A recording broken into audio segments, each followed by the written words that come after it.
The Death of Camoens by Letitia Elizabeth Landon. Pale comes the moonlight through the lattice gleaming, narrow is the lattice, scanty is the ray, yet on its white wings the fragrant dews are streaming. Dews, how sweet after August's sultry day! Narrow is the lattice, owlet night's darkness-covered chamber so wretched from any careless eye. Over yon pallet whatever shadows hover, they are less dark than the shadow drawing nigh. Death, it is thy shadow, let the very one now die. Beautiful, how beautiful, the heavy eyes now closing, only with the weight of the moonlight's soothing smile.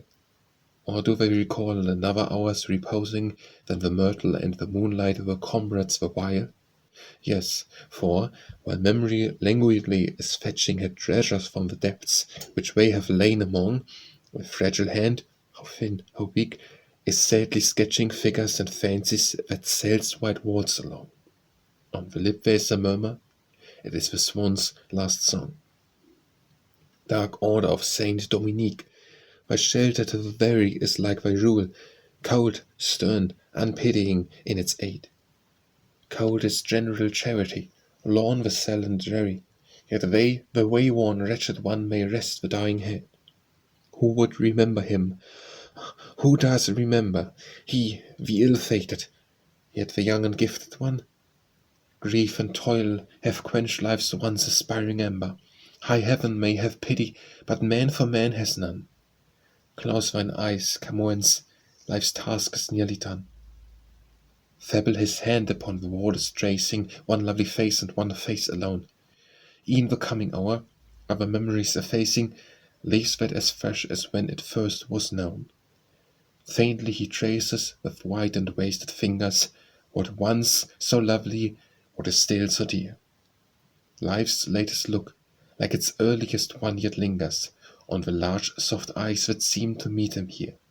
Love's ethereal vision is not of earth's dim sphere. Large, soft, and dark, the eyes where he was blending so much of his soul are somewhat like his own. So in their youth the auburn hair is candid, such a sad sweet smile to either red lip known. Like the way and beauty, so the heart's light trembled on the flushing cheek, and in the kindling eye, yet more clearly like the inward world resembled, in its sweet communion, the tender and the high. Our cold world is cruel to rend so sweet a tie. Through a very world path known to care and sorrow, still was her influence o'er his being cast.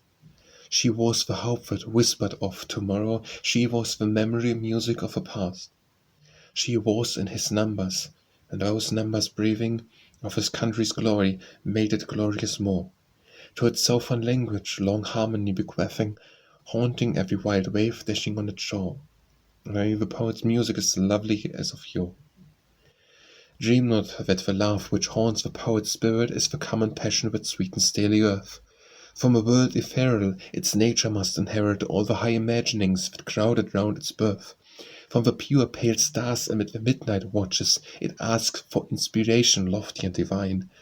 From the small white flowers amid the woods, it catches charms round the careless and the usual path to shine. Such the poet's passion, such Camoens was wine. Flying far below him, each meaner thought that cumbers wishes born of once. He lighted up life's dream with a kindling light that warms the poet's numbers. Yet are they sung by a Tao's sunny stream. Still was his country the theme of his inspiring. How about vessels first swept the southern seas? Still was the praise the meed of his desiring, while telling how her heroes met the fierce and mighty breeze. The past and its sea triumphs, his dreams were filled with these. How was he rewarded? How are such rewarded? Those who thus lavish their inward wealth in vain. Only one doom for the poet is recorded, a present that must buy the future with its pain. Long, long away, tossed on the Indian billow, dreamt he sweet songs for his lady and his land. Pale and wan he lies on his last neglected pillow, none are near to minister with soft and soothing hand. There let the poet perish, so have perished all his band.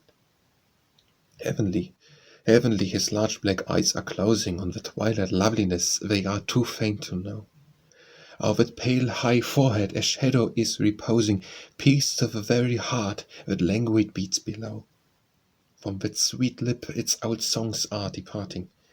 Take, ye wild winds, what is wont to breathe of yore. There he is dying, deserted, broken-hearted, like a broken lute with no music wanders o'er.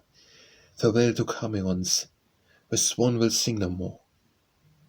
Yet not for this in the spirit's faithful falter. Heavy though the doom be, yet glorious is the meed. Let the life be laid upon the fated altar. It is but the sacrifice of an eternal creed. Never yet was song breathed in this high believing, but like a star it hath floated down time's wave. While what lofty praises, and what tender grieving, and what noble hopes come to sanctify and save, even such the glory, Camoens, be thy grave.